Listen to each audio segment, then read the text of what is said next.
इन तस्वीरों को देखिए। ये तस्वीर है उत्तर प्रदेश की। जी हां, उसी उत्तर प्रदेश की जहां के मुख्यमंत्री योगी आदित्यनाथ अपनी हर रैली और भाषण में प्रदेश में बेहतर कानून व्यवस्था की बात करते हैं। लेकिन जनपद मिर्जापुर से आई ये तस्वीर कुछ और ही कहती है, जहां पटना बम ब्लास्ट मामले का गवाह आरोपियों के डर से अपने परिवार के साथ घर छोड़ने को मजबूर है। पीड़ित अपने घर के बाहर मकान बिकाऊ है का पोस्टर लगाकर जिला अधिकारी से सुरक्षा की गुहार लगा रहा है।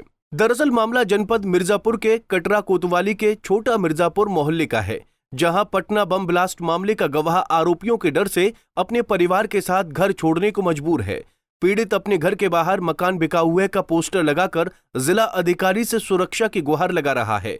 लेकिन हाईकोर्ट के आदेश के बाद भी जिला प्रशासन पीड़ित को सुरक्षा मुहैया नहीं करा रही है। बता दें कि पटना में 11 साल पहले हुए सीरियल बम ब्लास्ट के मामले में उत्तर प्रदेश के मिर्जापुर से भी एनआईए ने कई आरोपियों को पकड़ा था, जिसमें 2 आरोपी फखरुद्दीन और अहमद हुसैन भी थे, जो 10 साल की सजा काटकर घर लौटे हैं, जिनके डर से पटना बम ब्लास्ट के गवाह शेख खुर्शीद परिवार के साथ घर छोड़ने को मजबूर है। आरोपियों के डर से शेख खुर्शीद ने अपने मकान पर मकान बिकाऊ है का फ्लैक्स लगाकर परिवार सहित जिला मुख्यालय पहुंचा, जहां उसने जिला अधिकारी को पत्र देकर परिवार की सुरक्षा की गुहार लगाई और कहा कि यदि सुरक्षा नहीं मिलती है तो परिवार के साथ वो पलायन करने को मजबूर होगा। वहीं शेख खुर्शीद ने बताया कि जब से दोनों पटना बम ब्लास्ट के आरोपी जेल से छूटकर आए हैं, तब से मोहल्ले के कुछ अराजक तत्वों के साथ मिलकर मेरे परिवार के साथ मारपीट करते हैं, जान से मारने की धमकी देते हैं, जिसको लेकर कई बार पुलिस से शिकायत की गई, लेकिन केवल कार्रवाई के नाम पर खाना पूर्ति किया जाता है और थाने की पुलिस भी आरोपियों के पक्ष में ही रहती है। आप एनआईए का जब यहाँ पटना बम ब्लास्ट में एनआईए आई थी, यहाँ से 2 आरोपी पकड़े गए थे। वो 2 आरोपी में से वो सजा काट के और छूट के आ गए हैं। बाकी कुछ लोगों को फांसी की सजा हुई, कुछ को आजीवन कारावास। उसमें कुल 300 से ज़्यादा गवाह थे, जिसमें 5 गवाह मिर्जापुर से थे। उसमें 2 गवाह मैं और मेरा छोटा भाई भी थे। हिंदू मुस्लिम हर धर्म के लोग थे।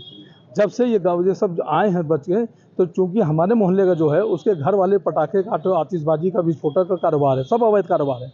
और इनके जो है संरक्षण जो कर रहा है वो जावेद अहमद खां करके। ये सब मिल के हमारे बच्चों को इस तरह से मारना, पीटना, घर पे चढ़ाई करना, घर को छेके हुए हैं।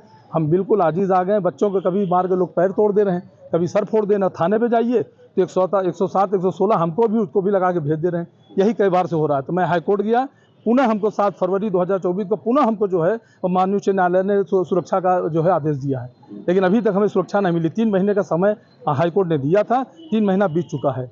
आपको बता दें कि बिहार की राजधानी पटना के गांधी मैदान में साल 2013 में प्रधानमंत्री नरेंद्र मोदी की सभा में ब्लास्ट हुआ था।